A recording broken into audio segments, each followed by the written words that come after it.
நான் சொல்லு. ஒரு வழியா பொங்கல் போயிருச்சு. பொங்கல் ரிலீஸ் ஆக வேண்டிய படம் ரிலீஸ் ஆயிருச்சு. ரிலீஸ் ஆச்சுன்றத விட இந்த வருஷம் பொங்கல் பயங்கர ஃபன்னாமோ கிரிக்கெட் மேட்சை பார்ப்பது போல இது ரிலீஸ் ஆகுமா அது ரிலீஸ் ஆகுமா என்று ஒவ்வொருடையும் நம்மை கிடுக்கிட்டு வைத்துக் கொண்டிருந்தார்கள். ஸோ அந்த விதத்தில் பார்த்தீங்கன்னா என்ன ரிலீஸ் ஆச்சு, அது என்ன படம் முன்னாச்சு, அது எந்த அளவுக்கு ஆகுன்றதை பற்றி நான் தெளிவாக பார்க்கலாம். பார்த்துருவோம். வீடியோ பார்த்து லைக் பண்ணீங்க, சப்ஸ்கிரைப் பண்ணீங்க. போகிற போயிடலாம். நான் கந்தசாமி. இந்த ஷோ கோலிவுட் கந்தசாமி.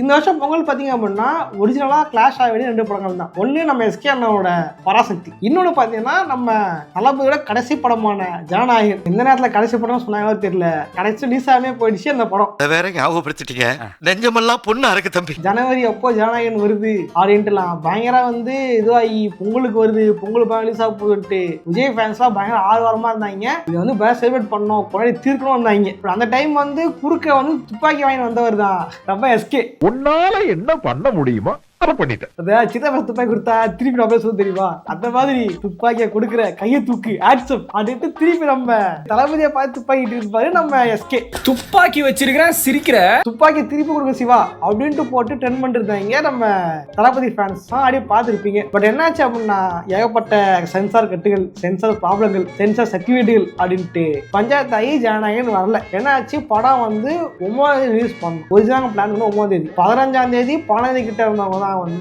பராசக்தி என்ன பண்ண கிளாஷ் முன்னாடி வந்தாங்க. வேணும்ட்டு நான் போட்டிக்கு வருவேன்டா, திருப்பி நிப்பேண்டி அப்படின்ற மாதிரி எப்படியாவது கிளாஷ் பண்ணணும், ஜனநாயகம் ஓடணும் காட்டிடணும்னு ட்ரை பண்ணா தெரியல. எப்படியாவது கிளாஷ் பண்ணணும், ஜனநாயகம் போட்டி வரணும் கொண்டு வந்தாங்க. வெண்ணாய் போய் ஜனநாயகன் சென்சார் பஸ்டால கேசுக்கு வராமலே போயிடுச்சு.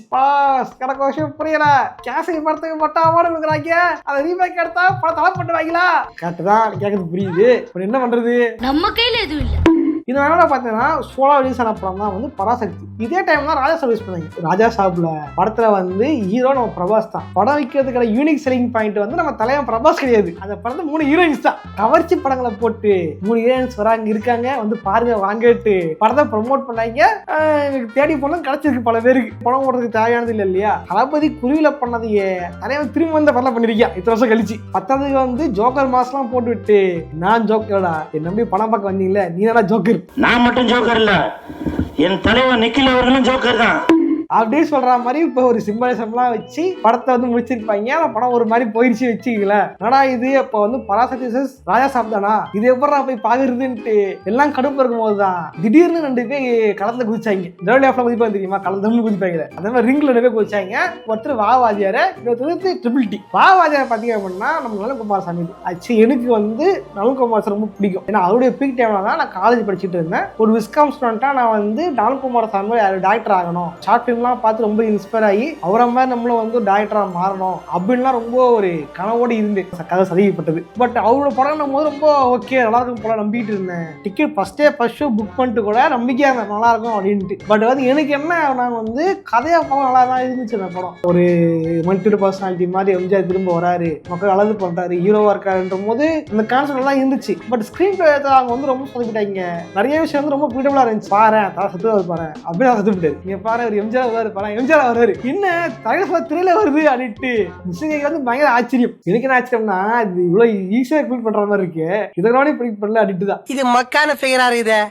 ஸோ ரொம்ப ப்ரிடிக்டபிளா இருந்தனால நம்ம அந்த படம் என்ன ஆகுன்றதா இருந்திருக்கு. அது மட்டும் இல்லாமல் ஸ்டெர்லைட் விஷயம்லாம் 5 வருஷத்துக்கு முன்னாடி கதை. அந்த 5 வருஷத்துக்கு முன்னாடியே அதை போட்டு தோத்த அவஸ்தாலுக்கு பல வீடியோக்கள்ல பயங்கர மில்க் பண்ணிட்டானுங்க. இப்படிதான் சொல்லலாம். VPO 1 கேம் சரியா ஆடி இருப்பீங்க இல்லையா மொபைல்ல. VPO 2 ஸ்கிரிப்ட் எழுதும்போது இனிஷியல் ஆஃப் ஸ்கிரிப்ட் அது இருந்துச்சு. அதுக்கப்புறம் தொடர்ந்து பண்ண காமிச்சு வேணா ரொம்ப மில்கா இருக்குன்ட்டு நான் தூக்கிட்டேன். நானே தூக்கிட்டேன் போது நமக்கு மாசம் யோசிக்க வேண்டாமா, வேண்டாம் வரதான் கேஸ் வைப்போம் அப்படின்ட்டு வர கேஸ் வைக்கலாம். அடப்பா நீ சாப்பிடுவேன் 80 பாக்குறீங்க பாலிட்டிக்ஸ்ல பேசக்கூடாது. இவ்வளவு ஸ்ட்ரிக்டா இருந்தீங்கன்னா எங்களால உங்க ஹோட்டல்ல வேலை செய்ய முடியாது முதலாளி. நீ பேசி சம்பளாட்டி ஓடி போயிருவேன், நான் கஷ்டப்படுறது. அது மாதிரி இருந்தாலும் என்னமோ படம் ரொம்ப புளிச்சு படம் மாதிரி இருக்குது.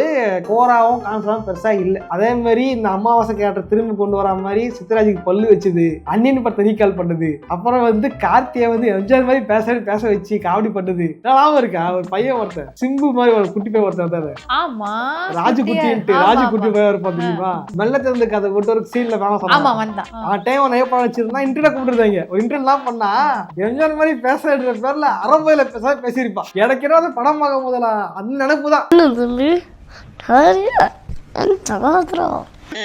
இதெல்லாம் ஓல்டு எம்ஜிஆர் படம் இருந்தாலும் வந்து மன்னிச்சு விட்டா சரி போயா அப்படின்ட்டு. ஸோ கம்பேரிட்டிவ் பார்க்கும்பொழுது பராசக்திக்கு இது எவ்வளோ மேலு. பராசக்தி பார்த்து ரத்த கொதிப்பு இருந்தேன்னா இதை பார்த்து கொஞ்சமாவது ஓகே ஏதோ ஒன்று போ அப்படின்ற மாதிரி இருந்துச்சு. பட் நான் என்ன உன்கிட்ட எதிர்பார்க்கல. என்னதான் இன்டர்வியூல வந்து நீ வந்து சாப்பாடு கட்டியிருக்கலாம், படம் என் ஃபேன்ஸ் பிடிக்காது அப்படின்னு சொல்லியிருந்துருக்கலாம். இருந்தாலும் வந்து நான் எதிர்பார்க்கல. இதை கான்செப்ட் பண்றதுக்காக இந்த வருஷம் பார்த்து கொடுக்குறேன்.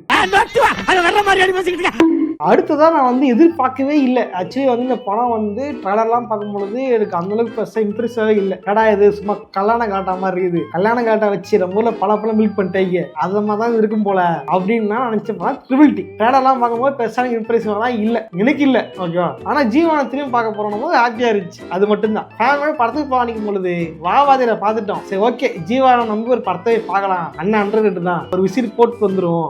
பதினப்பு தேட்டர் தந்துடுறாங்க ஓகே, பக்கத்துல தான் தந்துருக்காங்க. சரி பெட்ரோல் காசு மிச்சம் ரெண்டு போனா உண்மையிலே எனக்கு படத்தை ரொம்ப பிடிச்சது. 3 படத்துல பிடிச்ச படம் ட்ரிபிள் டி. படம் வந்து ரொம்ப சிம்பிள் கான்செப்ட். கல்யாண வீடு பக்கத்துல ஒரு இலை வீடு, நடுவில் இருக்கிற கிளாஷ் தான் படத்துல கதை. அதுல மாட்டிக்கிட்ட ஒரு ஹீரோ, 2 பேரும் சமாளிக்கிற ஒரு ஹீரோ. இத்தனைக்கும் எல்லாம் பார்த்து வர மாதிரி ஃபைட்டு பாட்டு அதெல்லாம் எதுவுமே இல்லை. 1 நைட்ல நடக்கிற கதையை வச்சு அழகா காசு வச்சிருப்பாங்க. சூப்பரா இருந்திருக்கும், நல்லா இருந்துச்சு, ஃபன்னா இருந்துச்சு. ஆக்சுவலி கொஞ்சம் ஃபேமிலியா போயிருந்தோம், அதனால வந்து ரொம்ப கருத்து இல்லை அள வைக்கிற படம் யோசிக்க வைக்கிற படம்லாம் இல்லாமல் ஜாலியாக போய் சிரிச்சுட்டு வர படமா இருந்துச்சு. ஸோ அந்த வகையில் பார்க்கும்போது ட்ரிபிள் டி ரொம்ப நல்லா இருந்துச்சு. தலைவர் தம்பி தலைமையில் அப்படின்ற படம் ஓகேவா. அந்த டைம் ரிவ்யூ படம் பார்த்தேன். பட் பொங்கல் ஊருக்கு ஓட்டேன், அதாவது வீடியோ போட்டிருக்கேன் ஓகேவா. படமும் வந்து சின்ன பட்ஜெட் படம் தான், ஒண்ணுமே இல்லைங்க, பெருசா லொகேஷன்லாம் இல்லைங்க. அந்த 2 வீடு இருக்குது ஓகேவா. அது நிஜமா வீடா செட்டு போடான்னு தெரியல. வீடு இருக்குது, தனி டேங்க் இருக்குது, இவ்வளவுதான் லொகேஷன். இதே அழகா படம் சொல்லியிருப்பேன், நல்லா இருந்துச்சு. ரொம்ப நாள் கழிச்சு நம்ம ஜீவானனுக்கு ஒரு நல்ல ஒரு படம்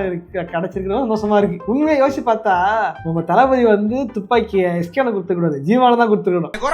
என்னடா ஓன் குரங்கு இது ஏன் குரங்கு இப்ப குடுக்கல சுட்டே ஆக்சுவலி நம்ம ஜீவானே சொல்லியிருப்பாரு, இந்த பைசா இருக்கு நீங்க எப்படி வந்து எஸ்கே நான் பார்க்க நினைக்கும் பொழுது அவர் ஈஸியாக சொல்லியிருப்பாரு. காம்படிஷன் வந்து உங்களுக்கு எஸ்கே கூடலாம் இல்லை, எங்க டைம்ல இருந்த ஹீரோஸ் கூட தான் எனக்கு காம்படிஷன். நான் இவரெல்லாம் காம்படிஷனா பார்க்கல. பட் ரியல் காம்படிஷன் வந்து அவரோட பிஆர் டீமுக்கும் எங்களோட பிஆர் டீமுக்கும். அவங்களோட பிஆர் டீம் பயங்கரமா மார்க்கெட்டிங் பண்றாங்க அப்படின்னு சொல்லிட்டாங்க. உண்மைதான், இந்த பிஆர் டீம் பத்தி வீடியோ போடலாம் போல. பிஆர் டீம்ன்றது இப்போ எவ்வளவு முக்கியம், அது எந்த அளவுக்கு வந்து ரோல் பிளே பண்ணுது அப்படின்றது கண்டிப்பா சொல்லி ஆகணும். உண்மையிலேங்க ஷார்ட்டா சொல்றேன், நீங்க வந்து பெரிய டாக்டர்லாம் கூட ஆகணும் அவசியம் இல்லை. பிஆர் டீம் கண்டா மெயின் பண்ணீங்க அப்படின்னா நீங்களும் ஒரு பெரிய ஹீரோ தான். அது நம்ம எஸ்கேனோட பிஆர் டீம் நல்லா வேலை செய்வாங்க, நல்லா உங்களுக்கு தெரியும். விமானம் ஏற்பட்ட பிரச்சனை அப்போ யாரெல்லாம் மீன் போட்டாங்களோ அப்படிலாம் ஆஃப் படிச்சாங்கன்னு தெரியும் பிஆர் டீம் வேலை பார்த்து. பட் பிஆர் டீம் பார்த்தாலுமே மக்கள் ரீதியாக நல்ல பேர் கிடைச்சி நல்லா ஓடின படம் பார்த்தீங்கன்னா எனக்கு தெரிஞ்சு ட்ரிபிள் டி தான். உதாரணம் சொல்றேன் கேளுங்க, ட்ரிபிள் டி வந்து லேட்டர் ரிலீஸ் ஆச்சு. 4 படங்கள்லயே லேட்டர் ரிலீஸ் ஆன திரைப்படம் ட்ரிபிள் டி. அதே மாதிரி லோ பட்ஜெட் தான் ட்ரிபிள் டி.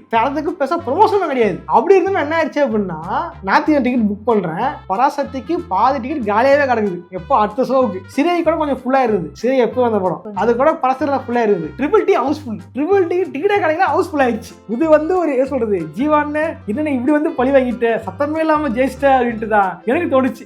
நல்ல பெஸ்ட் மூவ் சொல்லலாம். அந்த படம் கடவுளே கடந்துச்சு, அந்த படம் ரிலீஸ் ஆக வேண்டியது. பட் பொங்கலுக்கு இந்த மாதிரி கிளாஷ் இல்ல, இந்த மாதிரி பெரிய படம் வரலன்னு ஒன்று டக்குன்னு மூவ் பண்ணுவாங்க. படத்தில் இருக்கானது ஒரு நல்ல விஷயம் தான், ஒரு நல்ல மூவ் அப்படின்னு சொல்லுவேன். இதே மாதிரி என்ன பண்றீங்கன்னா வந்து விஜய் ஃபேன்ஸ் பல பேர் என்ன பண்ணாங்க, ட்விட்டர்லாம் பண்ணாங்க, பராசக்தியை வீழ்த்தணும், பராசக்தி ஓரம் காட்டணும். என்ன பண்ணாங்கன்னா அதுக்கப்புறம் ரிலீஸ் ஆன படம் தான் வந்து இந்த வாவாதிர படம். மீம்லாம் பார்த்துருப்பீங்க. இவர் விஜய் ஃபேனா இருந்து அப்படின்னா பராசக்தியை வந்து வீழ்த்தணும்னா அவங்க வாவாதிர ஓட வைக்கிறோம், ஓட வச்சதான் முடியும் அப்படின்ட்டு மீம் போட்டிருக்கேன். படம் பார்த்துட்டு வந்துட்டு அவனே ட்விட் பண்ணி போட்டிருக்கேன், விஜய் ரசிகன்ல அதை படிச்ச பிரம்மனே வந்தாலும் இந்த படத்தை ஓட வைக்க முடியாது அப்படின்ட்டு.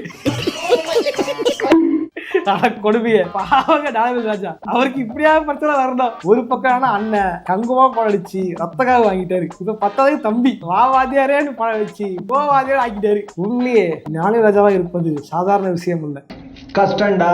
கேஸ் வாங்கிக்கிறது நாங்க, உங்களுக்கு என்னடா கஷ்டம்? பொங்கல் விட்டால் யாரு அப்படின்ட்டு நீங்க எனக்கு எந்த கமெண்ட் பண்ணுங்க. என்ன பொறுத்த வரைக்கும் பொங்கல் யார் தெரியுமா? யாரு யார் தெரியுமா? யார் தெரியுமா? என்னை பொறுத்த வரைக்கும் பொங்கல் யார் தெரியுமா? நம்ம டிஎன் தான் பாஸ். டிஎன் அவர் நான் நடிச்சாரு காதலுக்கு ஒன்று பாஸ் வித் முன்னாள் தாக்கூர். என்னையா பேசிக்கிட்டு இருக்க? படத்தை பத்தி பேச எதை பத்தி பேசிக்கிட்டு இருக்க பாஸ்? நீங்க சொன்னாலும் பொங்கல் விட நம்ம தலைவன் தான். போடு தூக்கி போட்டு சேர்த்து ராயா ராயா. ஓகே இந்த பொங்கலுக்கு என்ன பண்ணீங்க பார்த்தீங்க, என்ன செலிப்ரேட் பண்ணீங்க அப்படின்ற கமெண்ட் பண்ணுங்க. இப்போ ஜீவானுக்கு வந்து பல பேர் வந்து பயங்கர ஃபேன் எல்லாம் விட்டுட்டு இருக்காங்க. சில பேர் சொல்றாங்க என்ன பண்ணா உங்களுக்கு தெரியும் ஜீவாவும் நம்ம தளபதி வந்து எந்த க்ளோஸ் அப்படின்ட்டு. ஜில்லா கூட அவரோட ப்ரொஃபஷனல் படம் நடிச்சிருப்பாரு. அதுக்கு முன்னாடி நன்மை பேர் பேசினாங்க. ஜனநாயகன் பிரச்சனையில பராசத்தை பழிவாகிறதுக்கு அண்ணன் எல்லாம் என்ன நான் இறங்குறேன்ட்டு இறங்கி சம்பவம் பண்ணிட்டாரு அப்படின்ட்டு தான் விஜய் ஃபேன்ஸ் பல பேர் வந்து ட்விட்டர் இருக்காங்க. இதை பத்தி எதை கவர் பண்ணுங்க. அப்புறம் நீங்க என்ன படம் பாத்தீங்க, எந்த படம் பிடிச்சது, ரிலீஸ் ஆன 4 படங்கள் என்ன படம் வந்து படத்துக்கு போனீங்க அப்படின்னு கமெண்ட் பண்ணுங்க. ஓகேவா? நான் 3 படத்துக்கும் போனேன். ராஜசம்பர் தான் போல. பிரபாஸ் மூதியா முடிவாயிட்டேன் வாடா அப்படின்ட்டு. மற்ற 3 படத்தையும் நான் பார்த்துட்டேன். எனக்கு பார்த்ததுல பிடிச்ச படம் வந்து ட்ரிபிள் டி தான். எப்பயுமே நம்மளாம் ஹியூமன்ஸ் தானே, ஒவ்வொருத்தரோட ஒப்பீனியன் ஒவ்வொரு விஷயம் மாறும். ஸோ என்னோட ஒப்பீனியன்ல நான் பார்த்த விஷயத்துல பிடிச்ச படம் பார்த்தீங்கன்னா ட்ரிபிள் டி தான். உங்களுக்கு என்ன பிடிச்சதோ கமெண்ட் பண்ணுங்க. ஓகே இதே மாதிரியான இன்னொரு சுவாரஸ்யமான சந்திக்கிறேன். பாய்.